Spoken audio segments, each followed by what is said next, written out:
யோவான் புஸ்தகம் 4ஆம் அதிகாரத்தில் சமாரிய ஸ்திரியை குறித்து அங்கே எழுதப்பட்டிருக்கிறது. இயேசு கிறிஸ்து கலிலேயா நாட்டுக்கு போகிற பொழுது அவர் சமாரியா நாட்டு வழியாக போகிறார். அப்போ போகிற பொழுது யாக்கோபுடைய கிணறு அங்கே இருக்கிறது. அங்கே இளைப்படைந்தவராய் அங்கே கொஞ்ச நேரம் உட்காந்துருக்காங்க. அவருக்கு தாகம் எடுக்கிறது. அப்போது சமாரியா நாட்டாளாகிய ஒரு ஸ்திரீ தண்ணி எடுக்க முடியாது, தண்ணி மொண்டு கொள்ள முடியாது, அந்த கிணற்றின் அருகே வராங்க. வருகிற பொழுது இயேசு கிறிஸ்து என்ன சொல்கிறாங்க, தாகத்துக்கு தாகமாக இருக்கும் என் தண்ணி கொடுன்னு சொல்லி. அப்போ அந்த சமாரிய ஸ்திரீ என்ன சொல்கிறாங்க, நீ யூதனாக இருக்க சமாரிய ஸ்திரியாகி என்னிடத்தில் தாகத்துக்கு தான்னு எப்படி கேட்கலாம் அப்படின்னு சொல்கிறாங்க. அதுக்கு இயேசு கிறிஸ்து சொல்கிறாங்க, நீ தேவனுடைய ஈவையும் தாகத்துக்கு தா என்று உன்னிடத்தில் கேட்கிறவர் இன்னார் என்று நீ அறிந்திருந்தாயானால் என்னிடத்திலே நீ கேட்டு இருக்க மாட்டாய். அவரிடத்தை என்னிடத்தில் கேட்டால் நான் ஜீவ தண்ணீரை உனக்கு நான் கொடுத்துருப்பேன்னு சொல்லி.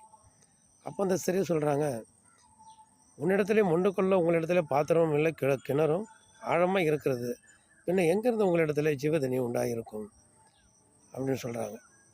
சொல்லிட்டு சமாரிய ஸ்திரீ சொல்கிறாங்க, இந்த கிணறை எங்களுக்கு கொடுத்த இந்த கிணற்றை எங்களுக்கு கொடுத்த முற்பிதாக்களாகிய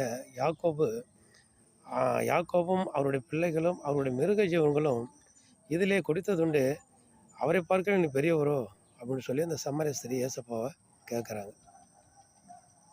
அப்போ இந்த தண்ணியை கொடுக்குறவங்க இந்த தண்ணீரை குடித்தா மீண்டும் தாகம் உண்டாகும். நான் கொடுக்குற தண்ணீரை குடிக்கிறவங்களுக்கு நித்திய ஜீவ காலமாய் அவனுக்குள்ளே ஊறுகிற ஜீவ நீரூற்றாய் இருக்கும்னு ஏசப்பா சொல்கிறாங்க. அப்போ அந்த ஸ்திரீ என்ன சொல்கிறாங்க, ஆண்டவரே, நான் மீண்டும் அங்கே தண்ணி மூல வராதபடிக்கு எனக்கு அந்த ஜீவ தண்ணீரை எனக்கு கொடுங்க அப்படின்னு கேட்குறாங்க. அப்போ நீங்கள் போய் உன் புருஷனை அழைச்சிட்டு வா அப்படின்னு சொல்கிறாங்க. எனக்கு புருஷன் இல்லை என்று அந்த ஸ்திரியை சொல்கிறாங்க. அதுக்கு ஏசப்பா சொல்கிறாங்க, நீ உள்ளபடி சொன்னாய், உனக்கு 5 புருஷர்கள் இருந்தார்கள், இப்பொழுது இருக்கிறவனும் உனக்கு புருஷன் அல்ல அப்படின்னு சொல்கிறாங்க. சொன்னா, ஆகா இவர் தீர்க்கதரிசியானவர் சொல்லி, ஆண்டவரே நீ தீர்க்கதரிசியானவர்னு குடத்தை வச்சுட்டு ஊருக்குள்ளே ஓடி போய் எல்லாத்தையும் அவங்க சொல்கிறாங்க. அப்போ எல்லாரும் ஓடி வந்து பார்க்குறாங்க. பாருங்கள், அந்த சமாரிய ஸ்திரீ அவங்க தவறு செய்கிறவங்க தான். 6 புருஷர் இருக்காங்க, 5 புருஷர் இருக்கிறாங்க, மறுபடியும் ஒரு புருஷர் இருக்கிறதா ஏசப்பா சொல்கிறாங்க. ஒரு தவறு உள்ளவங்க, ஆனால் எல்லா காரியங்களும் அறிந்து வச்சுருந்தாங்க.